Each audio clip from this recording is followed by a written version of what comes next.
Bonjour Gérard Rampeau. Bonjour Jean-Philippe Delis. Gérard Rampeau, enseignant à l'IUP, Banque Finance Assurance de l'Université de Caen. Gérard Rampeau, La Comédie de la Notation, édition EMS, ouvrage qui a plusieurs années et qui n'a pas pris une ride, comme vous Gérard d'ailleurs, donc qui n'a pas pris une ride, voilà, et qui est au cœur de l'actualité, évidemment. C'est l'intérêt de se saisir des grands sujets et des grandes questions, comme vous l'avez fait dans cet ouvrage que je recommande très vivement et très chaleureusement. Gérard Rampeau, recherche tiers de confiance désespérément, voilà. Finance, recherche tiers de confiance désespérément, ça vous évoque quoi? Ça évoque... Évidemment, j'ai l'extra-financier en tête aussi. Oui, la trahison des clercs. Ouais. Tous ceux qui nous ont dit que la Silicon Valley Bank, parce qu'elle finançait la techno en Californie, c'était génial. Tous ceux qui ont prétendu que l'or gris était quelque chose d'extraordinaire et qu'on allait pouvoir faire confiance à des opérateurs comme Orpea ou d'autres.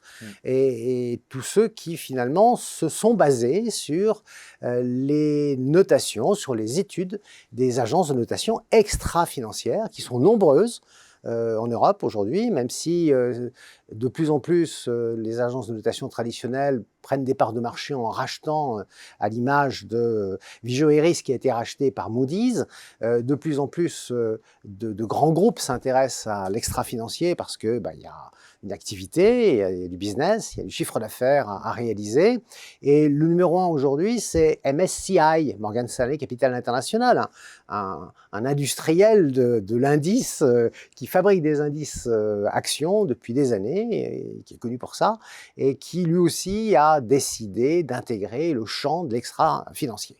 Alors, la réalité de ce marché de l'extra-financier, c'est qu'on travaille sur des données, les fameuses data, et qu'on se fait fort de les récupérer partout où elles se trouvent, de les analyser, et derrière, avec une méthodologie qui est propre à chacune de ces agences de notation extra-financière, de noter, avec une bonne note ou une moins bonne note, tel ou tel acteur. Orpea faisait partie, comme Silicon Valley Bank, des meilleurs élèves de la classe. C'est ahurissant.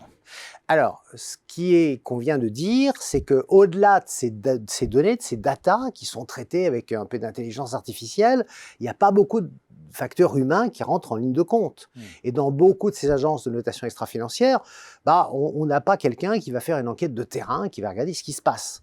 On n'a pas un journaliste qui fait son travail d'investigation. Comme Vincent Castanet. Voilà, comme Vincent Castanet, qui travaille près de 2 ans pour réunir les preuves et sortir un dossier à charge, et un dossier qui a fait bouger la réglementation, qui a fait bouger l'opinion publique et qui a fait s'effondrer un cours de bourse. C'est une société qui était extrêmement mal gérée, puisque finalement, pour augmenter la rentabilité, c'était assez simple, on affamait les gens qui étaient dans les EHPAD, et on réduisait les effectifs au maximum. Donc, pas de quoi être fier. Mais ça fait longtemps qu'on sait qu'on a des difficultés à analyser cet extra-financier, tout ce qui est environnemental, social ou sociétal, et la gouvernance.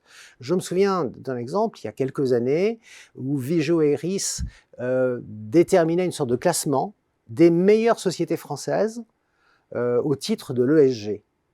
Et une certaine année, c'est le groupe La Poste qui a remporté le pompon, qui a été déclaré la meilleure société française au titre de l'ESG, avec 2 motifs.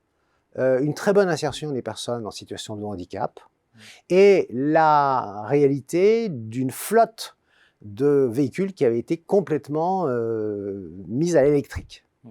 Cela dit, au moment où on décernait ce premier prix, l'entreprise vivait une de ces années extrêmement difficiles où, avec la baisse du chiffre d'affaires, on réorganisait l'entreprise et on demandait aux gens qui avaient fait toute leur vie un certain travail, de postier ou autre, de changer d'activité ou de changer de région.